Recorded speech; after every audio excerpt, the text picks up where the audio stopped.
Most of you guys know who Ginger is. She's, yay! All right. How fun is this? So fun. Hey, Fun. I'm going to do just a little intro that I didn't ask you if I could do, but I read something this morning and just felt like it was something I would love to share with you guys. So here's one thing I love about Village is no matter where you are on your spiritual journey, we don't care. So if you're kind of churchy church, great. If you're non-church, great. We don't care.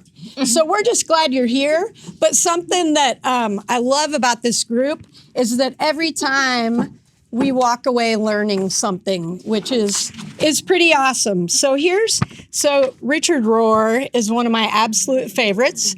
So I'm reading this book right now, and this morning I was reading about, well, I'm going to tell you because he says it way better than I do. Can you hold that for me? Sure. So they always tape these for people who can't be here, so that's why we have little mics.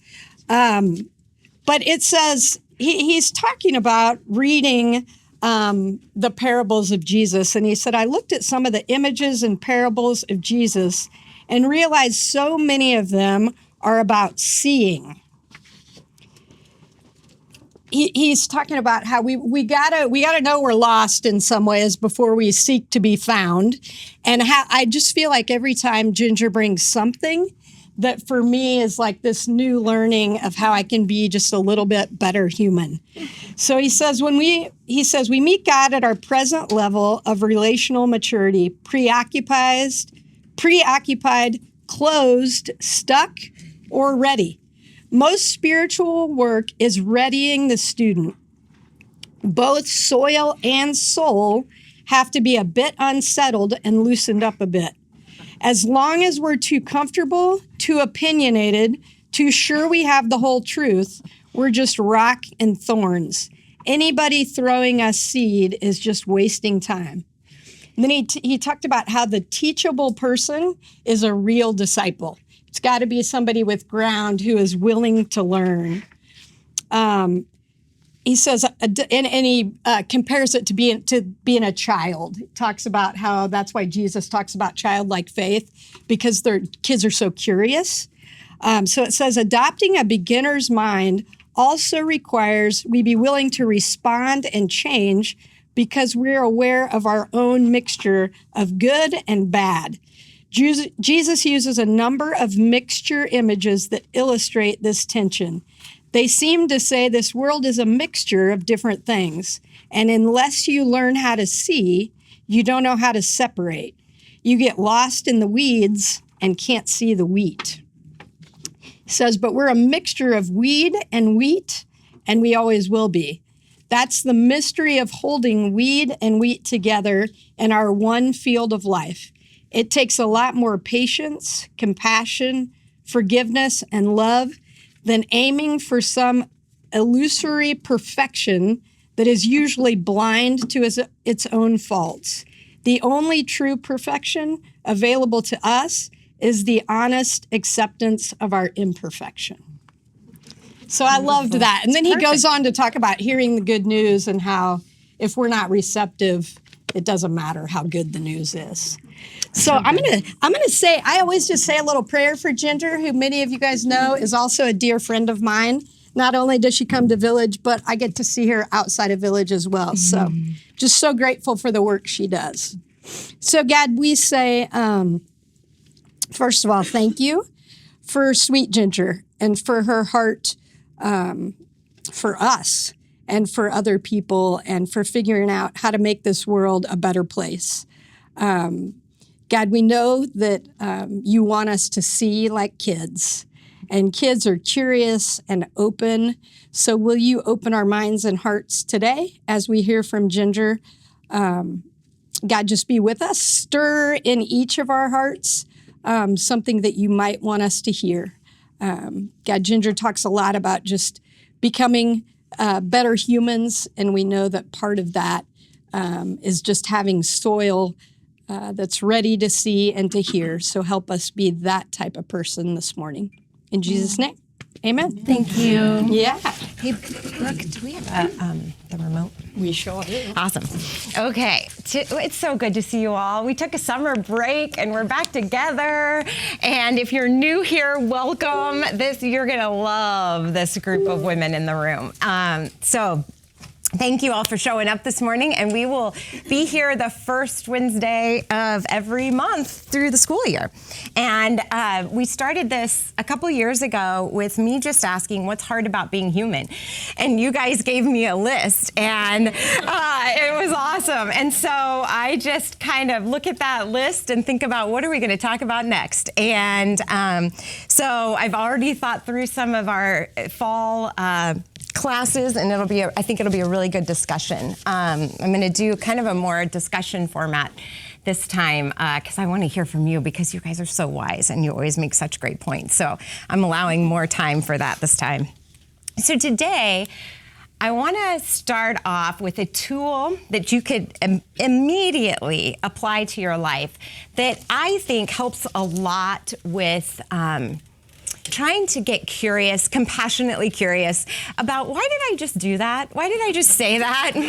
What's going on inside me? What am I feeling? Why is this relationship not what I want it to be? All those things that create chatter in our brains. I'm going to give you a tool today that hopefully will help you kind of process, what do I want to do with my thinking and my behavior and get the life how do I get the life that I want? So I'm going to start with a little bit of context, because I always think it's interesting. I'm going to stand up so I can see you all. I always think it's interesting how so many things that we talk about in 2024 are actually 5,000 years old. And so many things that we think are new to us are actually ancient human struggles, right? We just keep relabeling them. We keep struggling with the same things. All the great spiritual teachers over the centuries are all really pointing back to the same thing. We just need to hear it 1,000 ways to finally get the message. And sometimes we live our whole lives not getting the message. But I just want to give some ancient evidence for the fact that humans have always thought about this connection between my thoughts and my life. And humans have always really been aware of this mind, body, soul connection. We think it's all new agey. It's not. It started 5,000 years ago. And 5,000 years ago is really where we have the first kind of written history. So that's why that's a starting point. That doesn't mean, man was created 5,000 years ago. It means this is where we start getting some written records of what humans were struggling with. So from the Egyptian teachings, 3,000 years BCE. So the new nomenclature, we grew up with AD and BC. Well, that is very Christian oriented. So, and as we know, everyone on the planet is, we like to think we're the only ones, but there are so many beautiful religions that the nomenclature has changed to Common Era and before Common Era. So we used to say BC was before Christ. It was really Latin, but it's BCE is now before Common Era, and Common Era starts with the birth of Jesus. It's still Christian-centric, but that's what BCE is. I just wanted you to know. So Egyptian teachings 5,000 years ago. Cultivate pure thoughts to have a life of harmony and order. Okay, so we're already seeing record of this thought-life connection. The Vedic teachings in India is like how you behave is how your life goes, basically. Buddha, we are the result of our thoughts. Socrates, Plato, Aristotle's making the charts again, thanks to Taylor Swift. Aristotle's back. Everyone's Googling, who is Aristotle now? These are all those Greek, beautiful Greek philosophers giving us wisdom that sounds new when you hear it in a Taylor Swift lyric, but it was actually 400 years before the birth of Jesus. And then Jesus.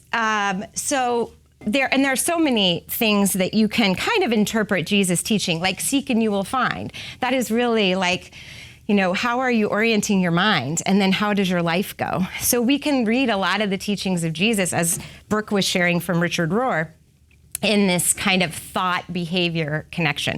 So this isn't for you to remember, it's just for you to appreciate that humans have struggled with these connections between our thoughts and our behaviors, and why do I think these thoughts, and why do I do the things I do? And we have, as long as there are humans, we will be wrestling with these things and asking these questions and having profound bits of wisdom to try to learn from. In 2024, so we talked about the ancients, now we're talking about the present. There is a mode of therapy called cognitive behavioral therapy. It is super effective.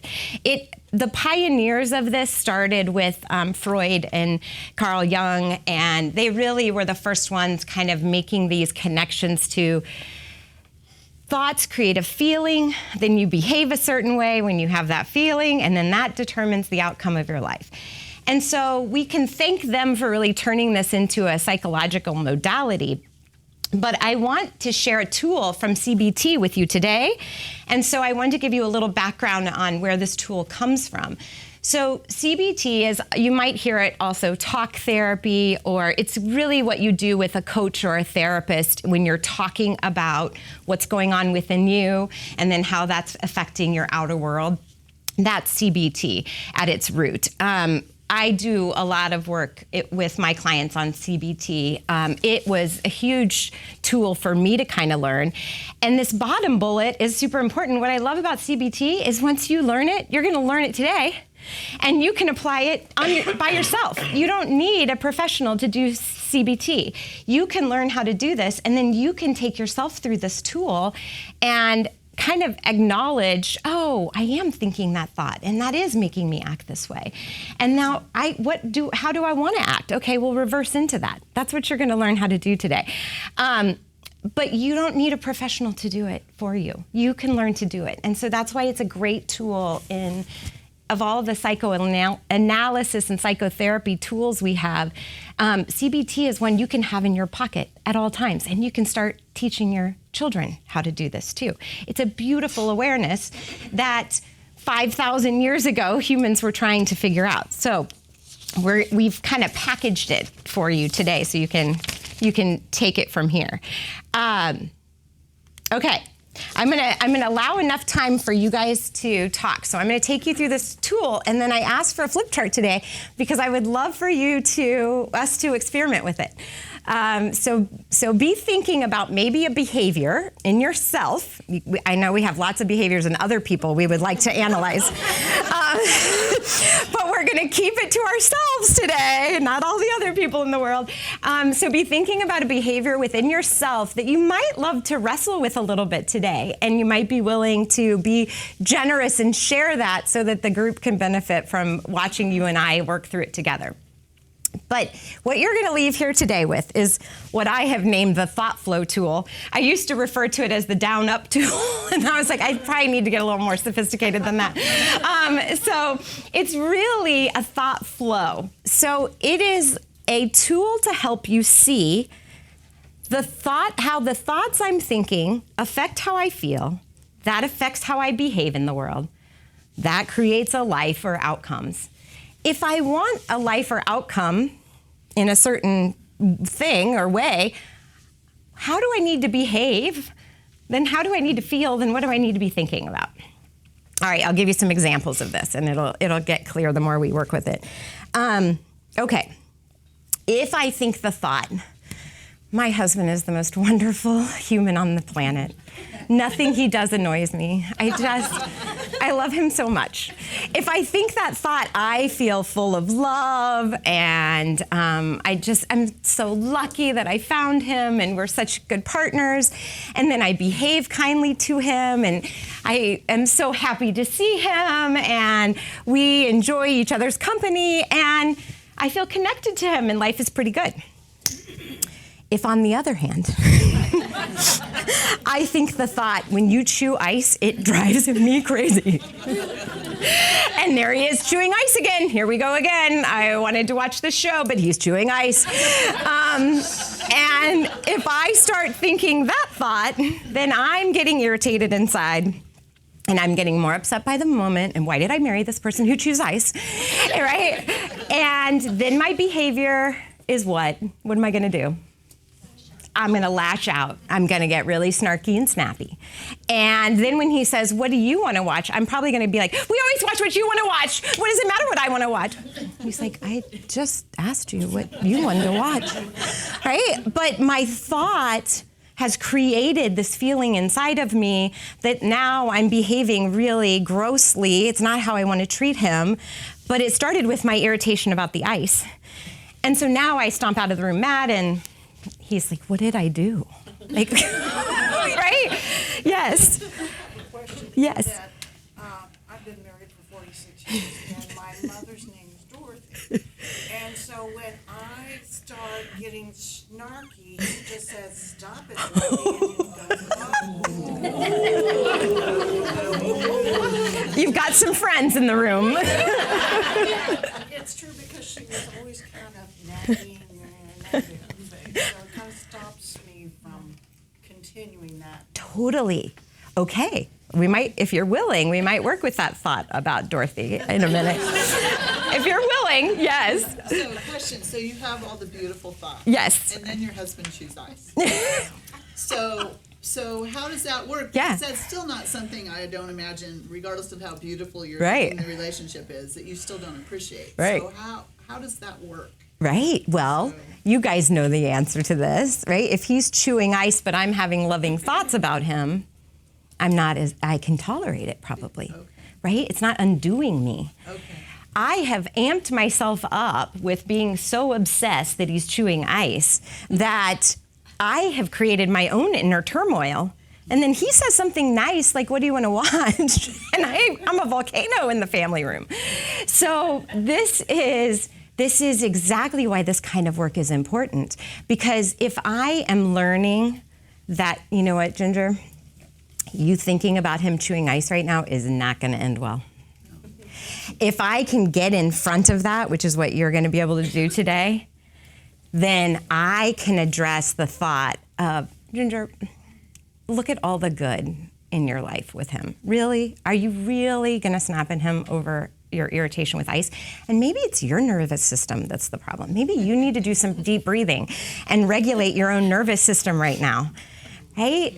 And that, all I can handle is myself. I cannot make him stop chewing ice. He doesn't even realize he's doing it, because believe me, it's come up before.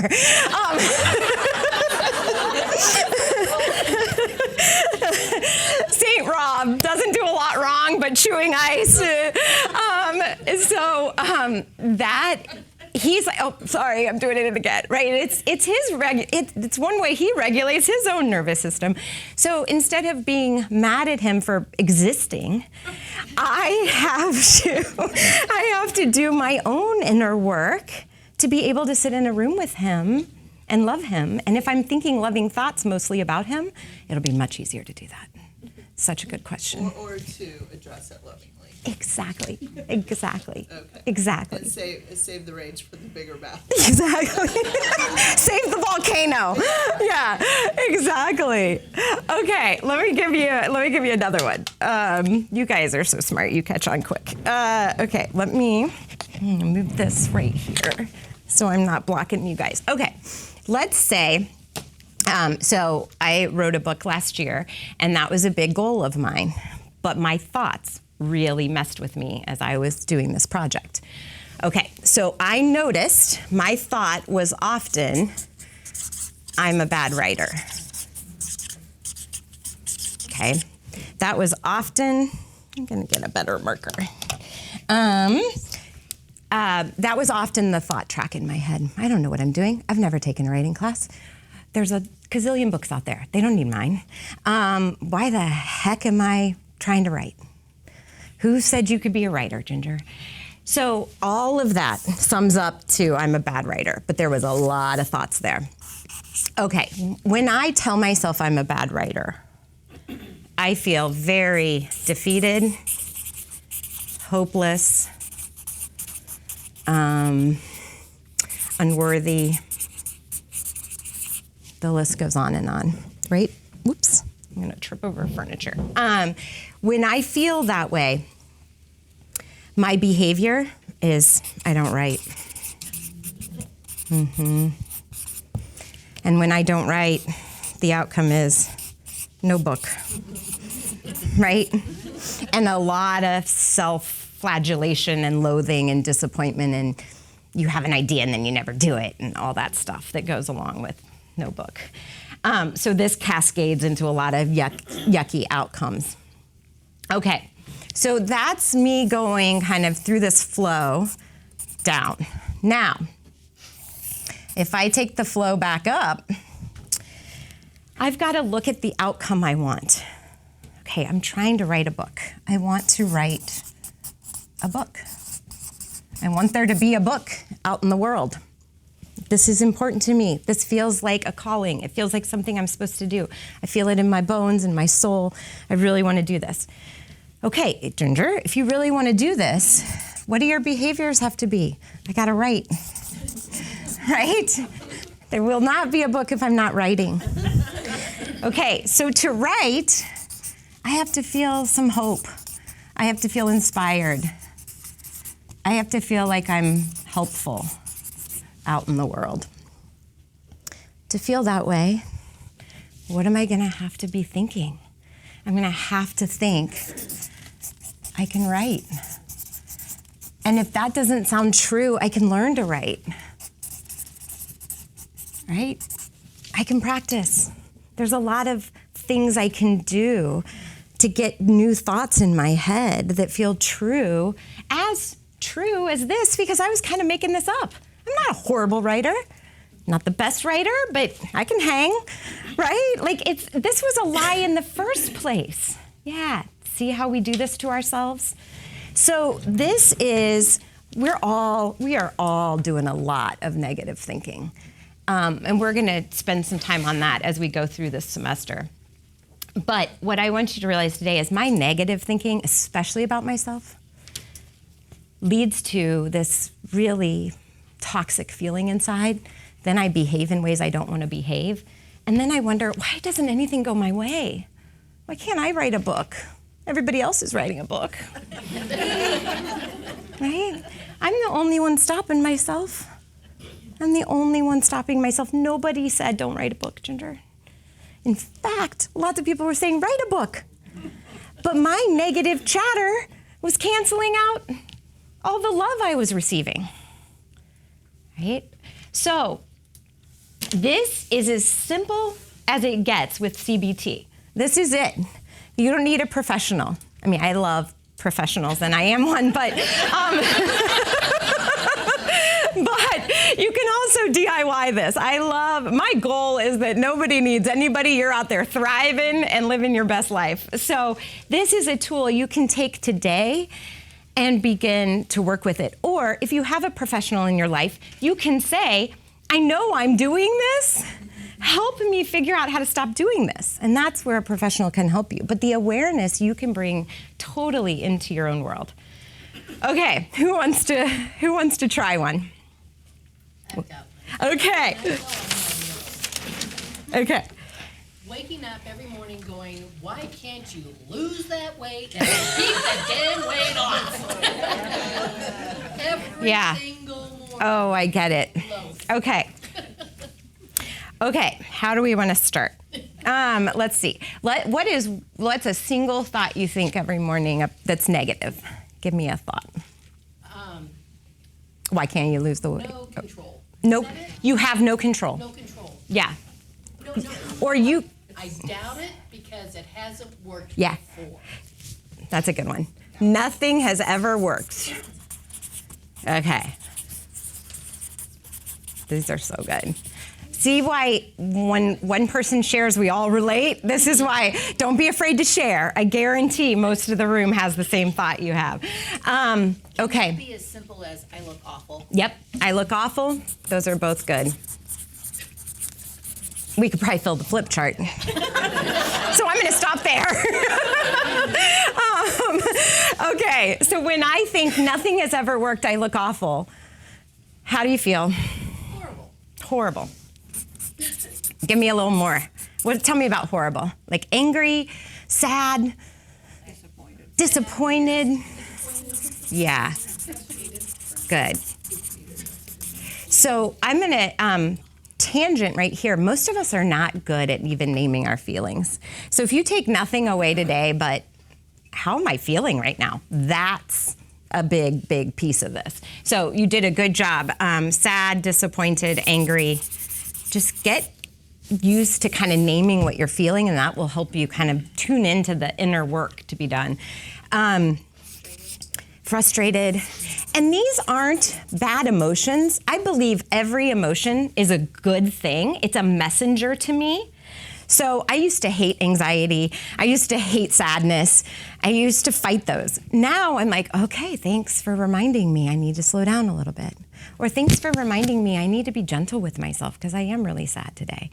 Right? Emotions are not bad. And actually, we just create an inner fight when we're fighting them. It's much better, that's the self-compassion stuff. We'll talk about that this semester too, of like, that's a message that something needs adjusted. Right? It's not bad. These are messages. Yeah. I was going to say, I had that situation and I lost weight and I've kept it off because I was having physical manifestations with hypertension, Yep. high blood sugar, high cholesterol, Right.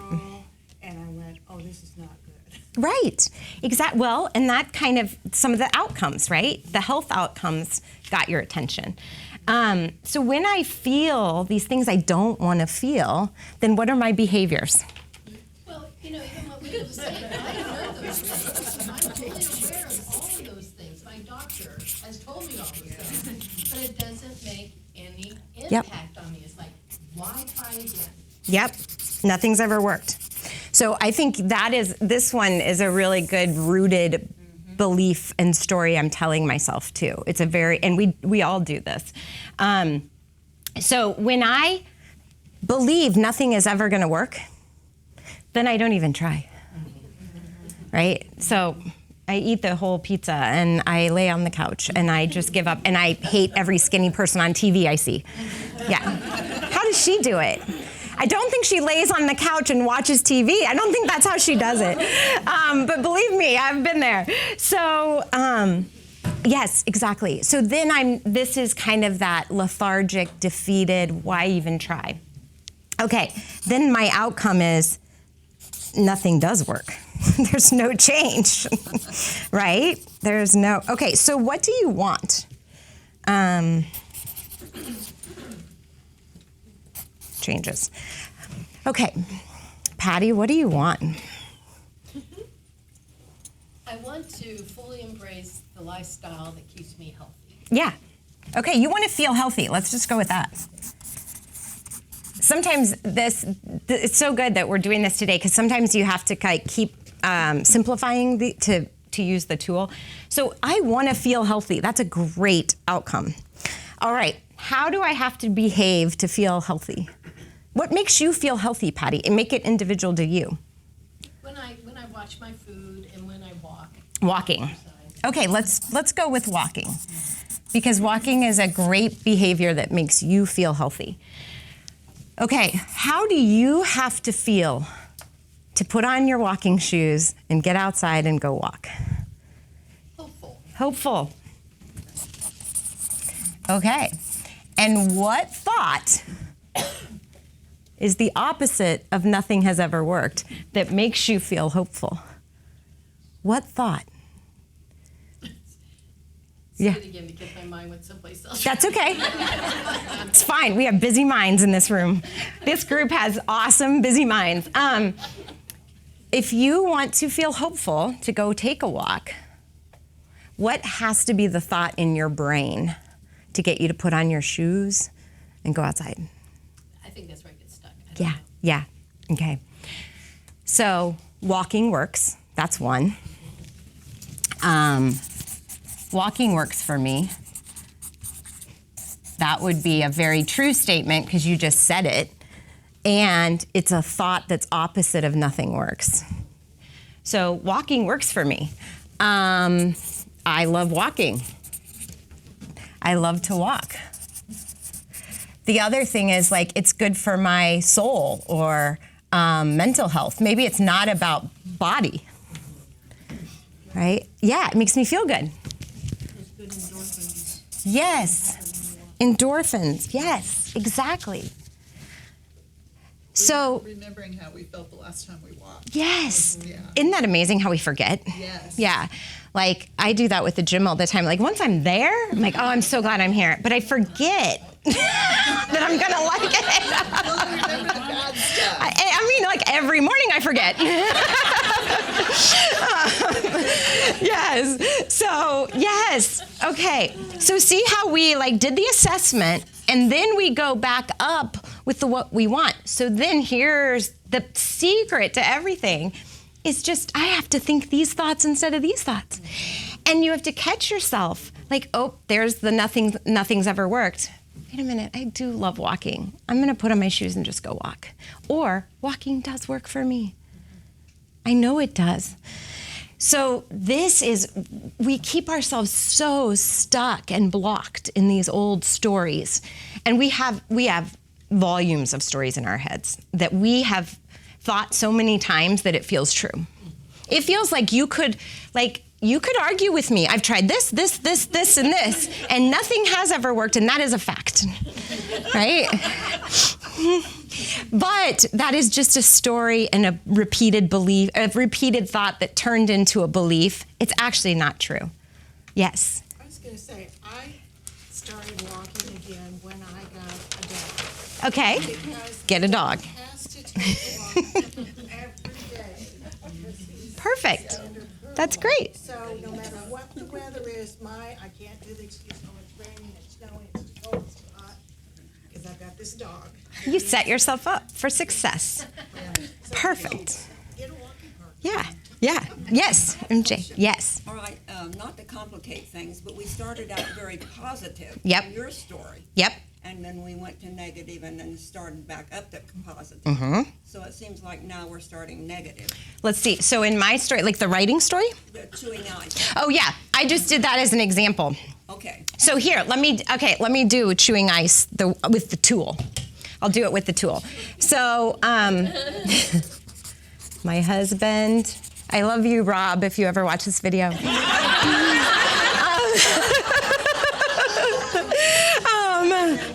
My husband annoys me. Okay, let's do that. We'll keep it generic, just in case anybody else in the room can relate. Okay, my husband annoys me. That makes me feel irritated. Irritated, angry, frustrated, on edge, all that. Then I get snappy, snarky, short with him. Yeah, that just has a lot. And then not my best self is my behavior. And then my outcome is I don't feel connection to my husband. And then this could lead to like I'm in bed watching something different and he's in the family room and we're not speaking much and we're not talking or connecting and we're just wedging further and further apart. That would be this outcome. Okay, what do I want? I want to feel connection with him, right? Kids are going off to college. It's us, the rest of the second half of our lives. Like, I want to enjoy you. I want to feel connected to you. I want to have fun together. Okay, if I want that, then I'm going to have to get rid of all this. And I'm going to have to be loving. This is the behavior. So my behavior has to be loving, enjoying him, fun, spirit, right? Lightness, not so heavy and serious and irritated, right? Okay, if I want to be those, if I want my behavior, I don't think I can write on that side of the board. Okay, if I want my behaviors to be those things, then I've got to feel love for him. And then my thought has to be there is so much good in him. Yeah. So there's an example. I'm glad you asked, MJ, because I did start with those examples. I wasn't using the tool. There's so much love in him. Yeah. Good in him. That's what I said. Thank you, Meg. Yeah. So this is how you would apply the tool. So really, what we are becoming is like outcome architects. Okay, what do I want in my life? Okay, we're gonna get that for you. And I do believe we can get that for you. I really do. I've been working with people almost 10 years now, and I have seen the transformations. So now I feel like I really believe this stuff. It's not just in my own life, I see it in other people's lives. So this is, if you're not getting something you want, this is the tool to help you figure out why. Well, I don't have a husband now, but I do have a good friend. Perfect. So you want to, so you can do the same thing with her, right? I want a connection with my good friend. Well, then I can't look at everything that annoys me about her, right? I hope you're not talking about She is not talking about you. I know that for a fact. Yeah, Kim. So our mind is a muscle. So if Yes. we practice Yeah. this on specific things, then won't we try? You kind of got it. move into where Totally. we're doing it? Yes. And then, like with the example of the walking, Yep. this is what I find when I get myself to doing the walking. Then the eating kind of follows. Yes. Because I don't want to eat crap after I put the effort into walking. Right. Exactly. So, yeah. Yes. So that's the muscle memory. Totally, Yeah. Kim. Yeah, and Kim is so right. You are literally reprogramming your brain or building that positivity muscle. Those are synonyms. But this is neural reprogramming. And then it becomes your default. So then when I see my husband, I'm thinking more this than, oh no, he's gonna chew the ice, right? Then I'm like, I can't wait to spend time with you. And the ice is just an annoying little mosquito. It's not wedging us apart, right? Yeah, yeah, yes, a couple hands. Jennifer and, yes. I was just gonna say, if I go for the walk, then I think I can have the bowl of ice cream. And you can. That's better than not walking and having. That's right. Perfect, Jennifer, perfect. And there's nothing wrong with ice cream. Ice cream is what, Marilyn? Ice cream is neutral. It is not good or bad until we label it good or bad. I was going to say awesome. That's right too. You can have whatever you want. Yes. It's the portion. Okay. Go ahead and have your ice cream and start small. That's right. Okay, Stephanie. Yeah, so I've started like automating things with Alexa, and I needed it to turn off all my lights when I leave, and I was gonna say like I'm leaving. Yeah. And then I had this thought like maybe I make it more positive, so I say Alexa, I'm going to have a great day. And I think maybe it's helping. At least for like 2 minutes while I get in the car and like. Start It is totally, I believe in the neuro research that it is working. So if you didn't hear on the video, Stephanie tells Alexa, Alexa, turn off the lights, I'm going to have a good day. I just say I'm going to have a great day, and then it turns. Mic drop, lights off. So I'm going to have a good day. That is researched, actually. The University of Michigan has a great, and UC Berkeley, Center for the Greater Good. They are both doing neuro research on that very thing. So you are definitely reprogramming your brain and you're setting up your day. You're looking for the good before you leave the house. We find what we look for, right? If you want to see everyone as angry and cranky, you can see it. Isn't that what Or- Oprah's gratitude Yes. was Yeah. about all those years ago? Exactly. Again, 5,000 years ago. I know. Right? Exactly, Kim. Yes. So yes, you can look, if you look for the good, if you start off your day looking for the good, you're going to find it. I believe it. Yes. Okay, Deanne. We have a kind of a plaque on our bathroom counter that says at the end of the night, today was a great day. Oh, perfect. I love that. Today was a great day. That's right. You can find something good in every day, even the worst days. That's right. Okay, who else wants to volunteer a thought? Yes, Jennifer. Okay. My thought is, I want to work days, Yeah. but I know I can't get up early. Okay, so you're a nurse and you want to work days instead of nights. I think I do. I'm not sure. Okay. And so, yeah, I I feel like there's no way I can get up at 4:30. Tell me what working days would give to your life. Well, health benefits. Okay. It's supposed to be healthier lifestyle. And Yeah. Get back in that rhythm that you're Yeah. supposed to be in. Okay. Okay. Yeah, so the outcome you want is working days so that I can have a healthier rhythm. Yeah, and so I don't feel jet lagged. Mm-hmm. Okay. You know. Yeah, exactly. And what's the thought about the mornings? I can't get up? I don't think I'll be able to get up on time. Okay. I can't get up on time. I bet we have this one too. In the room. I bet you're not the only one. I can't get up on time. Okay, so when you think the thought Jennifer cannot get up on time, well, how does that make you feel? Annoyed. Mm-hmm. Because I don't want to be late. Yeah. And then I'll think, you're always late. You're always, 5 minutes behind. You're mad at yourself. Yeah. You're annoyed. You're mad at yourself. Your inner critic starts going. This is why everything in your life is a mess, because you can't get up. It sounds familiar. Defeated, exactly. We can all do this one. You got it. Okay. So then, how's your behavior on that day when you're beating yourself up and everything's a mess because you can't get out of bed, Jennifer? How do you behave out in the world? I don't know. I just think that. Or how do you feel? How do you behave towards yourself? That I wish I could just trust myself to say, give it a try.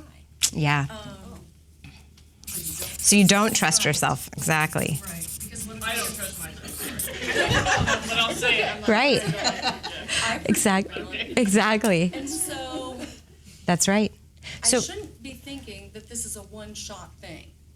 Yeah, there's a lot of layers to that. Yes, that's a different one that you could apply the tool to. Because you're already shoulding on yourself. I shouldn't be thinking this. Well, you are thinking it, so let's work with it, right?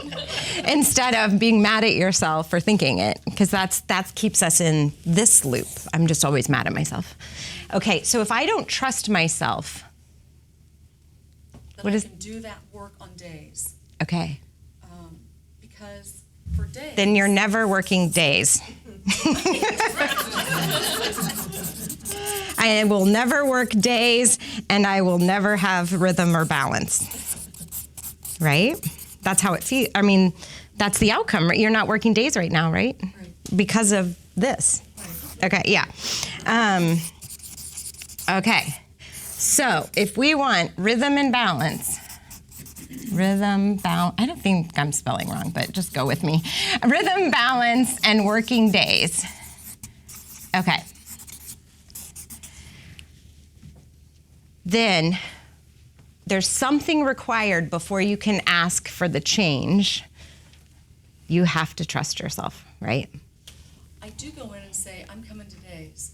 And then people are like, when are you coming to days? I'm like, I'm not sure. Because the universe to make myself believe that I can go to days. And the universe said, here's your opportunity, and you closed it. Right? They said, great, when do you want to start? I just closed it again. So when we're saying things never go my way, it's because we're missing, people are actually opening doors for us. But then my self-doubt cancels it. Right? So you have to trust yourself to give an answer of I start on Monday. Yeah. Okay. So then if you trusted yourself, how would you feel inside if Jennifer woke up and trusted herself? How would you feel? Well, I feel like I need to do it before I can. Oh. I'm going to make that a month. That's a good one. Because because we feel like it needs to come to me and then I'll do it, right? Or I need to get skinny and then I'll go to the gym, right? All this. Okay, we're going to do that. We're going to do a month on that. There's still no trust there. There's still no trust there. Okay, because now you're telling yourself I have to do it first before I could feel it. But you could actually feel it. You could wake up today and feel hopeful that you could trust yourself. It's just a decision. It's actually not an action at all. So, so this would be like hopeful, happy. Anything opposite of annoyed, defeated, and hating yourself, right? Happy with myself. Yes, confidence, a great word there. Confident. So then, what thought do I need to replace this one with? I can get up early. Rocket science. That's right. I can get up early. See how easy this is once we get the hang of it? Because this is true. I know for a fact, if you had a flight to catch at 4 a.m., you would get out of bed, right? I know you can get up early. It's physically possible for you to get up early. The only thing stopping you is this thought. I remember when I went to nights, I was afraid I wouldn't be able to stay up all night. Yeah. So I stayed up all night one time. To prove to yourself. That I could stay up all night. Okay. This is your biggest piece of work. This is your biggest piece of work. And you're in all my classes, so I can tell you that. I'm not picking on her. We have a relationship, but this is all it takes. Just believe that you could do it. Yeah. She needs to Yeah. Smiley on a loop. Yes. Gosh darn it, people like you. You can do it. Yeah. So I work with kids a lot. Yes. So the I can get up early Mm-hmm. made me start thinking, well, can I get a drink of water? Well, yeah, you can. Will you get a drink of water? Like, Exactly. that thought changes a bit more of I will get up Exactly. early. I love Yeah, it. I can do it, but I will, like for me, that changes my inner thought because can. I love it. Sandra, that's so perfect. And if you have the book, there's one called Want to or Will. And that's because I caught myself doing that. I want to get up in the morning and take a walk. Well, do it. Like, I will get up in the morning and take a walk. That feels very different in your brain. It's actually researched on growth mindset. Carol Dweck is the leading researcher on that she says the power of the word will is a decision that you are actually going to do it. So that's a great application, Sandra, for this one. I will get up early. No problem. Thank you. Okay, yes. My work did this whole thing on setting goals, and it was like, okay, so you say you want to do something, so then you have to break it down into some concrete actions. So then I started thinking, like, if I had to get up early, okay, how do I set myself up for success? Exactly. I go to bed early. I set 3 alarms if That's I right. sleep through the alarm, or I make my husband make sure I wake up. Exactly. I don't know. I just had to break it down. That's right. To like some very concrete action steps. That's right. To get to your Yes. desired. And how you're going to help yourself be successful. Right? That's the whole thing is like help yours. That's the beauty of the self-compassion research is, are you looking out for yourself? Are you helping yourself be successful? Or are you setting her up for failure? You know, are you expecting her to just wake up, or are you helping her out by setting 3 alarms? Yeah, that's huge. That is so important. Yes. I was going to say, I agree with all this because what I found is I realize I am in control. Yes. Things do not control me, I control That's things. right. That's right. It's all your thinking. Anybody else want to go? Time for a couple more. A brave, generous, courageous soul. Yeah. I'm still thinking about the ice chewing. Okay, Susan. I love you, Rob. And I'm wondering if it's really the ice chewing. Yes. Or if you feel like I told him that bothers me. First of all, Yeah. I hope you've said it. Yes. Or whoever. Oh, I have. Is it really that, or is it he doesn't Yeah. care enough Yeah. to stop doing it? Yep. I don't feel seen. Yep. That is the deeper issue. You'd make a good therapist. And then it looks a little different. Yep. If you can figure out, Yep. I'm feeling like Mm-hmm. he doesn't see me or know me because I've expressed Right. how that makes me feel, and Right. he keeps doing it. Right. So then your thing looks different because it's Right. important to recognize, well, these are all the ways that he does show me that he Yep. sees me and he knows me. Yep. And he explained to me why he does it because it's part of it. Right. So I need to have like That's it right. feels very different. That totally. I mean, it's Yes. just a different process. And what I have to understand is I'm sure I do annoying things too. And I'm sure he has asked me to stop doing them. And I am mindless. Yeah, exactly. I am mindlessly doing my annoying things too. So like one of the things in the car, ice keeps him awake when we're on a long car ride. So then I have to practice a tremendous amount of compassion of, thank goodness he's staying awake so me and my kids don't die in this car, right? Like that is, and so you're right. I have to do the deeper work of, am I gonna keep nagging him? And if I like do the thing, whatever, like ice, he'll stop. He'll stop. God, he's a saint. Okay. Do you think he's anemic? Oh, I think you asked me that one time.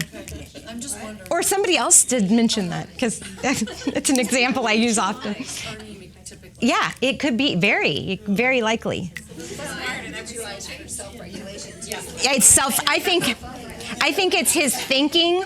He also doesn't have great hearing, so I think he doesn't realize how loud it is. I love you so much, Rob Rothhaas. Okay, one more example. Does anybody want to go? You can make it a hypothetical if you don't want to share something about your life. We've done a lot of kind of habit stuff. What about, I don't know, something bigger like, relationships or a sadness, like, let's see, I'm trying to think of some examples. Anyone have one coming up? Grief. Yeah, I was thinking about grief. Where I was headed. Me too. Okay. There are a number of widows in this. Exactly. Yeah, let's go with When one. that happens in your life, of course, the thought is, I'm sad, I'm lonely, my life is totally changed. Yeah. And Yeah. it's not a good feeling That's or right. thought, or my life's always going to be like this. Yeah. And it's ruined. And Yeah. whatever. Let's go with my life is always going to be sad or always going to be like this.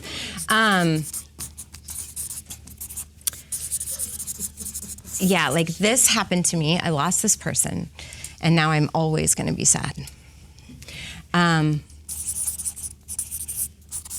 Okay. So, Joe, can I just work with you on this one? Okay. So, if we tell ourselves our life is always going to be sad, then how are we feeling inside? Oh, just devastated. Yeah. And alone, I think is probably Yeah. the best word, devastated, alone. Yeah. Just, Kind of hopeless. yeah. Like it's never going to get better. Right. Yeah. And then when I feel devastated, alone, helpless, what do I do? Isolate. So then what's the outcome of my life? It's just worse. It's worse. I'm more sad. And depressed. Yeah, sadness lingers. Because now I'm reminded of how alone I am. Right. Yeah. Anxious. Yeah. That's right. So afraid it's never going to go away. So how do you want to feel, Joe? I know you've done this work. You've done this work. How did you want to feel when you were stuck in sadness? What did you? Happy. Yeah, you want to be happy. Okay. And nice to be around. Happy life. I like that. Nice to be around. Yeah. Exactly. So what do your behaviors have to be have a happy life and be nice to be around? Well, I had to get involved with people. Yeah, good. That's a great one because that's the opposite, right? So get involved. Yep. And then what do you have to feel to initiate involvement or go get involved with people? Well, I practice gratitude. Yeah, that's a good one. Great. Gratitude. You feel grateful. What else? What else do you feel inside when you're like, yeah, I want to go be with people? I really enjoy it. Yes. Some joy, some fun, some connection. These are all the feelings we have when we want to go be with people. Okay, so here we are at the thought. We started with, my life is always going to be sad, but I want to feel gratitude, joy, fun, and connection. So what thought would I have to think? My life is different. Yeah. Woo, perfect. Perfect. That's right. I will. My life is different now, but it is good. I mean, look at the story we're telling ourselves. The power of this is 5,000 years old, right? Humans have been trying to figure this out for 5,000 years. So we can wake up every morning that my life is always going to be sad. And it might feel like there's some truth to that. But we're not a victim to this. There is so much we can do. And so much of it is just internal work. It's an inside job. Because I can't change the outside circumstances. I would bring that person back in a second if I could. I would have eternity with them if I could. So I can't do that. So do I live devastated, alone, helpless, and isolated? Or do I figure out a way to feel gratitude and joy? And all I have to really do is tell myself a different story. He is gone. Life is very different, but it can still be good. I will say it's not a perfect thing. Yeah, exactly. It's and not. Still days that are. That's right. Life is sad. It sucks.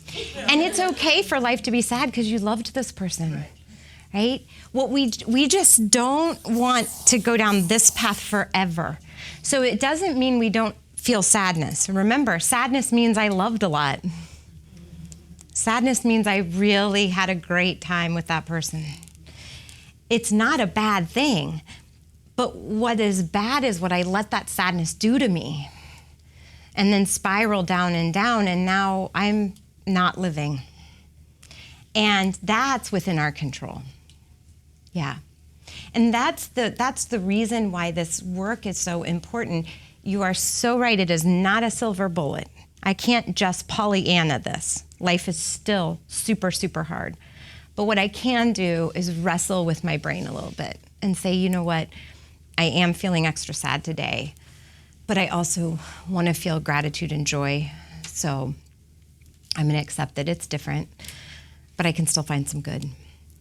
That's how we be human in a hard, hard world. It's not easy being human, but these are all tools to make it a little bit easier. Yeah, Laura? Not to go back to the chewing ice, but I am getting really strong. One thing you said about that, you just kind of mentioned and then moved on, but I would love if you could take what you just said about all of this, this sheet right here, and almost put it next to the chewing ice one, because you said something about maybe, this really resonates with me because I've been on a journey with this for the past year or so. Maybe the chewing ice is not even a him thing, it's a me thing, and I'm just irritated by all these things. It is. And if I just could take a deep breath, or if I weren't so worked up about everything else, it wouldn't bother me as much. That's right. So can you kind of rework the chewing ice thing with this in mind? Yeah. I mean, and like, maybe the first statement is different. I'm always going to be annoyed. So if I apply it to here, it would be like, everything's irritating me. Yes. Yeah. Yes. Okay. That's great. Or even small things just make your whole day bad, or Yes. Okay. shape your outlook. Yes. So I will see lots of people come into my office like just angry and irritated, right? And they rushed there and they're just on edge. And it's understandable. I do too. But I can't change the traffic jam or the fact that my child couldn't find its shoes or all those things that made me late, right?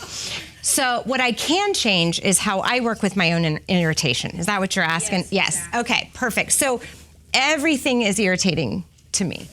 And And we hear this a lot, like the world's going to hell, right? Same kind of thing you can work with, these kind of beliefs. Okay, when I think the world is going to hell, right? I'm hopeless, and then you know how that goes. So if I think everything is irritating to me, then I am edgy. I feel frustrated, angry, anxious, for sure. Nervous system's out of sorts. Yeah, and then how do I behave? If everything irritates me, I lash out. And then what's the outcome of my lashing out with everybody in my life?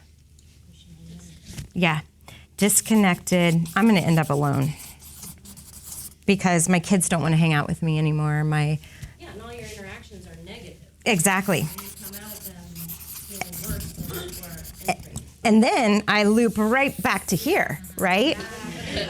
Now I'm just caught in this loop because everything is irritating because I'm putting out negative energy. And so bad things are happening. Yeah, exactly. So, okay, how do you want to feel, Laura? Let's just go. So,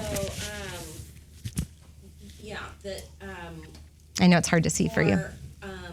Optimistic. Yeah. More positive. That's great.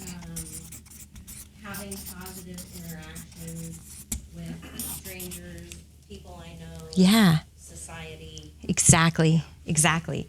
So when you are having an optimistic, positive day, how are you behaving? Yeah.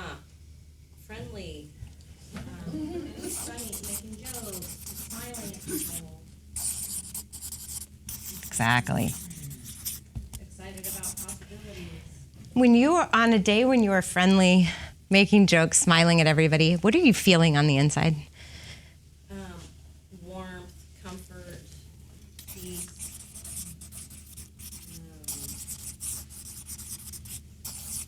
Healthier. That's an interesting one. Exactly. Your whole well-being is better. Completely, Yeah. So if you want to feel this, what do you have to do with all the irritating things in the world? Let them go. Yeah.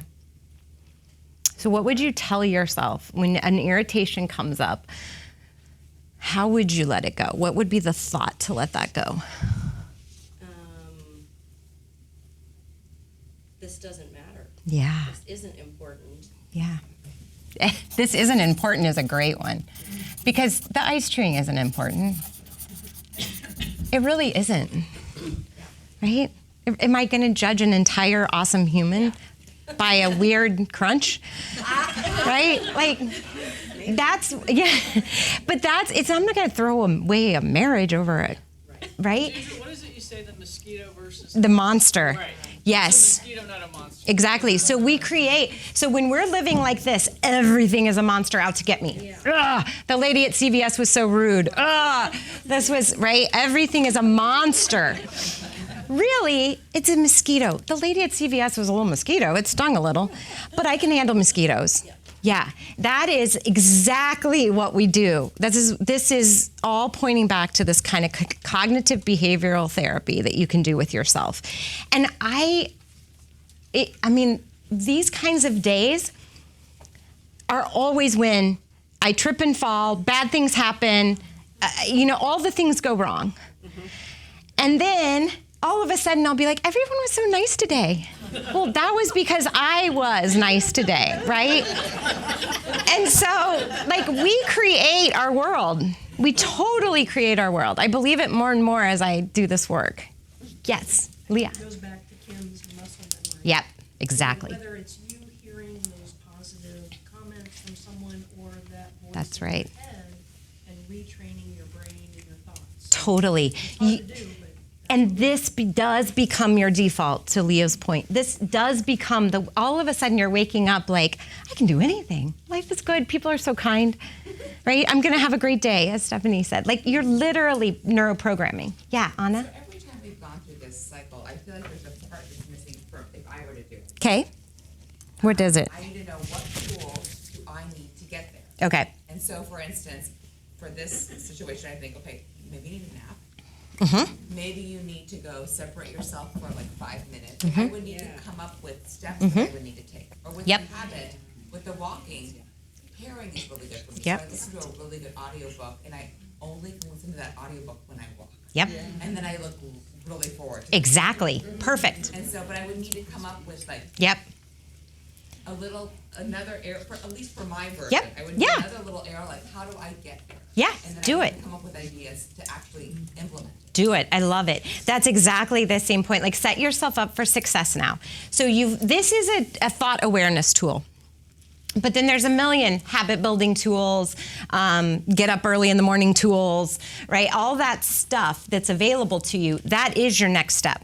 So what you're doing with the thought flow is, oh, I realize the story I'm telling myself, and I realize how ingrained I am in this. And I realize how my life is going like it's going because of this. So if I want this, it's really what you're trying to do is like get a book written, right? It's your outcome. Outcome architect is what I think of this as, like, what do I want my life to be? I want to be optimistic and positive. Okay, how am I going to get there? So it begins with the inner work and then the outer work. If I want to think this isn't important, then what do I have to be doing that I'm not paying attention to that irritation so much? And you got it. Yeah. Yes. Well, Judy. Sometimes when things aren't going well, Yes. we'll just text each other and say something about, are you finding the joy? Yes. It's great. And I think you have to find it for yourself. You do, Judy. You can't expect others. That's right. And I think a good way to start the day is, this is the day the Lord has made. Yep. Rejoice and be glad in it. I love that one too. That says it all. Yeah, that's so right. It's an inside job. It really is. Yeah. I think there's an element too that our bodies affect our minds Yeah. and how we're feeling. Totally. It goes back to somebody said, maybe you need a nap. Yep. Maybe you're hungry. Maybe you didn't get enough rest, or you didn't get to have 5 minutes alone today. So I feel like sometimes when things are all irritating me, it's Yes. because physically I'm Often not it is. feeling my best, and Yep. I need to set myself up to be optimized the next day to physically Exactly. feel better, and then the rest will go better. That's too. right. Exactly. This tool, it's in my book as HALT, H-A-L-T, but it comes originally from the addiction world. But it's because when you're tempted to do something, you look at, am I hungry, angry, lonely, or tired? Hungry, angry, lonely, or tired. And then you just like halt, right? So they use it with temptation. So you could use it with all, we are all addicted to something. But you could use it that way. You could also use, why am I so irritated? Am I hungry, angry, lonely, or tired? Yep. Okay. Then let's take a nap and get a snack and start over. Yeah, exactly. Yes, one more, and then I think we have lunch, right, Brooke? Yes. Okay. I think Judy said something important too about Yeah. being that support, Yeah. knowing who to go to. Yes. To rely on a trusted friend for that support or reinforcement too. That's right. It's really important. So true. It can't come from them, but if they know, if you've been honest with them about your struggle, Yep. they can be a sounding board or a support. That's right. I mean, what if you text a friend and say, remind me, this isn't important. Remind me when I lose my way, right? Of whatever the thought is you want to be thinking. Ask for some help. Ask somebody to remind you of it. Because when we get in the weeds, it is hard to see it. It's really hard to see it. But to your point, the more you do this kind of work on a daily basis, your brain starts to do it for you.